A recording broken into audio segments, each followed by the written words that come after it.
When Hans Rosling was growing up in Sweden, he dreamed of being a circus performer. His parents sent him to medical school instead. One day, in the course of a dull lesson on how the throat works, a professor showed his class an X-ray of a man swallowing a sword. Inspired, Mr. Rosling tried to put a fishing rod down his throat. No go. A few years later, by sheer chance, he found out he was examining the very man shown in the X-ray, by then elderly and suffering, perhaps unsurprisingly, from a chronic cough. The man explained that a round object like a fishing rod would never work, the thing had to be flat, like a sword. So Mr. Rosling found an old Swedish army bayonet and tried sliding it down his own throat. Eureka! When Mr. Rosling incorporated the trick into his lectures on global development, he would strip down to a black vest decorated with a lightning bolt, call for silence and insert the bayonet to the sound of a drum roll. Then, the bayonet fully swallowed, he would spread his arms apart in triumph. The crowd always went wild. The trick did more than keep his audiences alert. It proved a point: what seems impossible is often quite possible.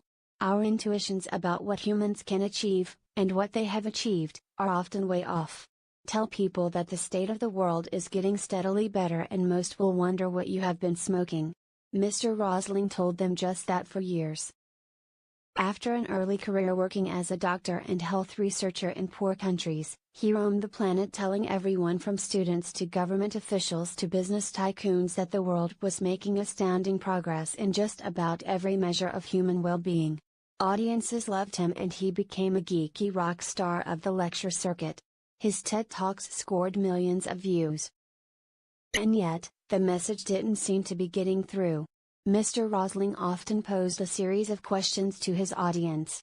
For example, what is the life expectancy of the world today? A. 50 years, B. 60 years, C. 70 years. Or, how did the number of deaths per year from natural disasters change over the past 100 years? A. More than doubled, B. Remained about the same, C. Decreased to less than half. The answer to both questions is C. To Mr. Rosling's chagrin, most people got the answers wrong, consistently and thoroughly wrong. He calculated that if he threw bananas marked A, B and C into the chimpanzee enclosure at the zoo and called out the questions, they would eat the right bananas more often than the average groups of humans got the right answers. How could people be more out to lunch than chimps? How could they fail to understand the massive continuing transformation, mostly for the better, in the welfare of the human race? So in the last-ditch effort of his career, as it turned out, of his life, Mr. Rosling wrote Factfulness. 10 Reasons We're Wrong About the World, and Why Things Are Better Than You Think. He never finished writing it. He died of cancer in 2017 at age 68. His son and his daughter-in-law completed the book. It spent weeks on the New York Times bestseller list this year.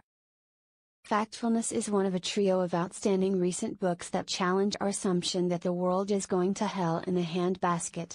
Harvard professor Steven Pinker in Enlightenment Now, The Case for Reason, Science, Humanism and Progress, and veteran journalist Greg Easterbrook in It's Better Than It Looks, Reasons for Optimism in an Age of Fear make essentially the same argument. The state of the world is better, much better, than most of us are willing to believe. Life expectancy is way up, infant mortality way down. Diseases that used to snuff out millions of lives have been wiped from the face of the earth. The proportion of the world population living in extreme poverty has halved in the past 20 years, a fact that Mr. Rosling calls absolutely revolutionary. He would sometimes take a washing machine on stage to help illustrate how much life has improved. His whole family gathered around when they got their first one, including his grandmother, who had spent her life washing clothes by hand with water warmed over a wood stove. The machine saved the family countless hours of labor, time that could then be used for more rewarding things, like reading books. Even with such concrete evidence of progress all around them, most people still don't believe that the world is improving. Opinion surveys show a majority in countries all over the globe think that, in fact, it is getting worse. About 70% of Canadians feel that way, according to a table in Factfulness. All three authors struggle to explain why. Mr. Pinker says that intellectuals deserve a lot of the blame.